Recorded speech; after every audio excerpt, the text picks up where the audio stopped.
The command line isn't just a place where tech wizards type fast, it's where efficiency is forged.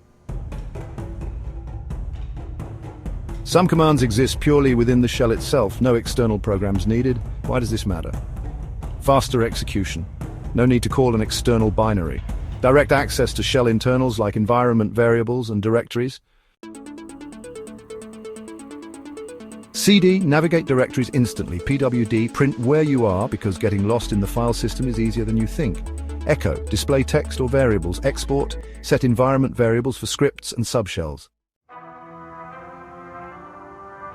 CD is built in, it interacts directly with the shell. ls is an external command, it lives in /bin/ls.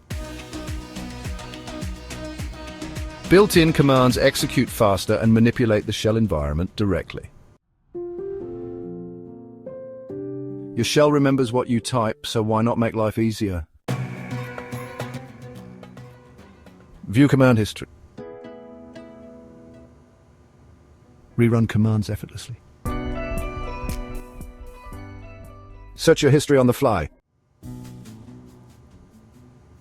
Efficiency. From printing text to complex filtering, mastering these tools turns you into a data slicing ninja.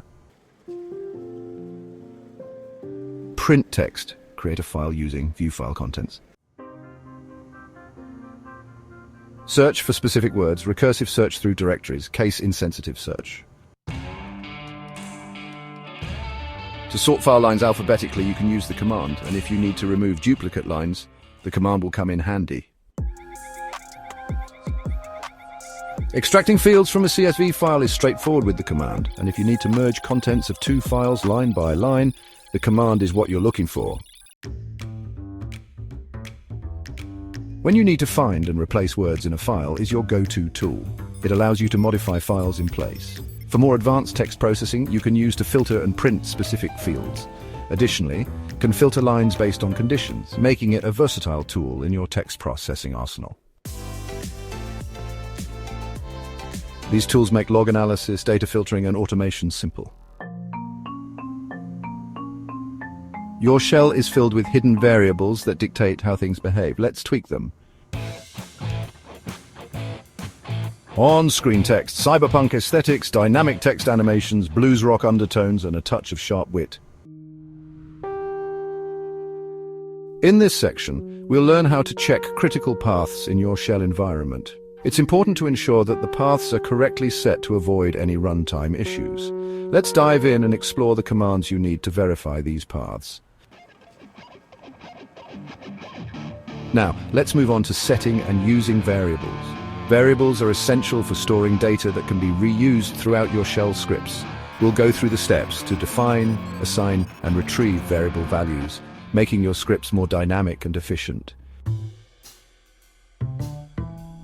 Finally, we'll cover how to export variables for use in child processes.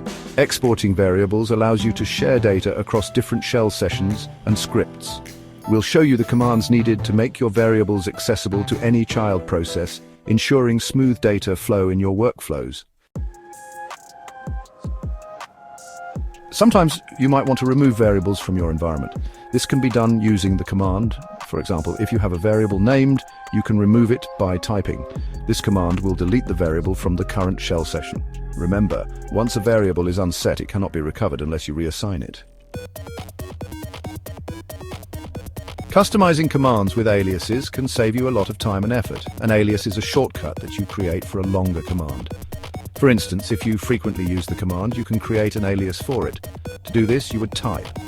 Now, whenever you type, it will execute. Aliases are a powerful way to streamline your workflow and make repetitive tasks easier.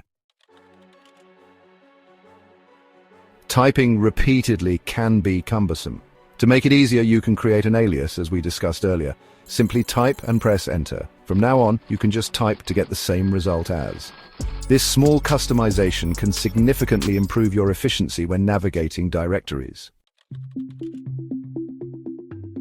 To see all the aliases currently set up in your shell, you can simply type and press enter. This command will display a list of all the shortcuts you have created, making it easier to manage and remember them.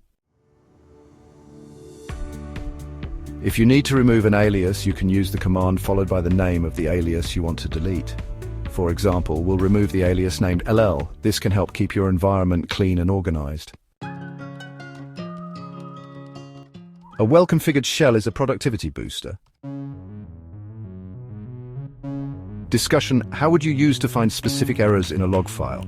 Challenge: process a messy dataset using and. Task: customize your shell with environment variables and aliases. And now that you're equipped with text processing superpowers, next up command line analysis and shell processing, understanding tokenization, expansion, and quoting rules. I will be your guide, Antonio Klim. May the pseudo powers be always with you.